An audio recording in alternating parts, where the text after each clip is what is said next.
செல்வ பெருந்தகை கிட்ட ராஜினாமா கடிதத்தை எழுதி வாங்கிட்டாரு ராகுல் காந்தி. இப்படி திடீர் முடிவெடுக்க காரணம் என்ன தெரியுமா?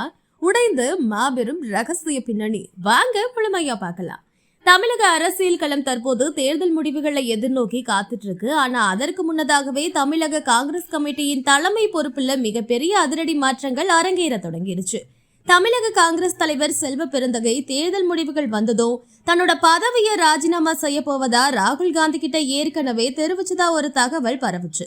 இருப்பினும் இதன் பின்னணியில இருக்க அதிரடி உண்மையை நம்ம தான் முதல்ல பிரேக்கிங் செய்தியா வெளியிட்டோம். செல்வ பெருந்தகை சுயமா பதவி விலகுவதா சொல்லல, மாறா ராகுல் காந்தியின் நேரடி உத்தரவின் பேர்ல அவர்கிட்ட இருந்து ராஜினாமா கடிதம் எழுதி வாங்கப்பட்டிருக்குங்கிறது தான் தற்போதைய ஹாட் நியூஸ். செல்வ பெருந்தகை திமுக தலைமை கிட்ட காட்டிட்டு வர அதீத நெருக்கமும் அவர் ராகுல் காந்திக்கு முழுமையாக உண்மையா இல்லை என்பதும் டெல்லி தலைமைக்கு தெரிய வந்திருக்கு.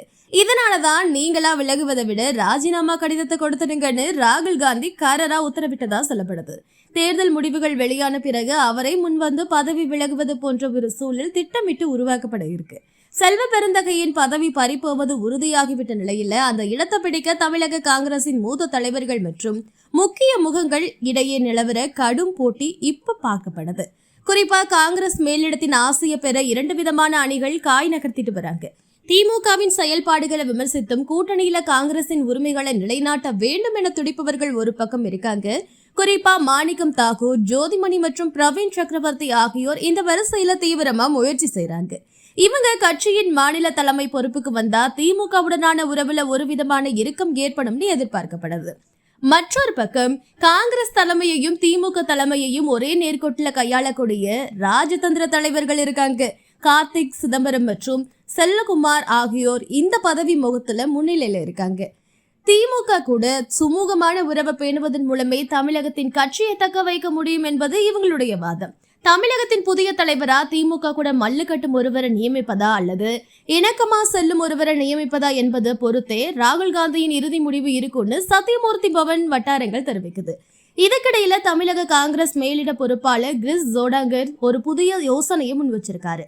இந்த முறை நியமிக்கப்படும் தலைவரை முழுமையா செயல்பட விடுவதை விட அவரை தொடர்ந்து கண்காணிக்கவும் ஒரு கட்டுப்பாட்டுல வச்சிருக்கவும் ஒன்று அல்லது இரண்டு செயல் தலைவர்களை நியமிக்க வேண்டும்னு கேசி வேணுகோபால் கிட்ட அவர் வலியுறுத்திட்டு வராராம். இது குறித்து ராகுல் காந்தி கிட்ட கலந்தாலோசித்து முடிவு எடுப்பதா வேணுகோபால் தெரிவிச்சிருக்காரு. பதவி பறிபோகிற நிலை இருக்கிற செல்வ பெருந்தகை தன்னோட அரசியல் எதிர்காலம் குறித்து ரகசிய திட்டம் ஒன்றையும் கையில வச்சிருக்கிறதா தெரியுது. தேர்தல் முடிவுகள் ஒருவேளை அவருக்கு சாதகமா அமையாம அவர் தோல்வியை தழுவ நேரிட்டா நேரடியா திமுகவுல இணைந்து விடுவது குறித்து அவர் தீவிரமா ஆலோசிச்சுட்டு வருவதா தகவல்கள் கசிஞ்சிருக்கு. மொத்தத்துல தேர்தல் முடிவுகளுக்கு பிறகு தமிழக காங்கிரஸ்ல ஒரு மிகப்பெரிய சுத்திகரிப்பு படலம் அரங்கேற போவது மட்டும் உறுதி. புதிய தலைவர் யாராக இருப்பார் என்பதை பொறுத்தே தமிழகத்தின் கூட்டணி அரசியல்ல மாற்றங்கள் நிகழ வாய்ப்பு இருக்கு.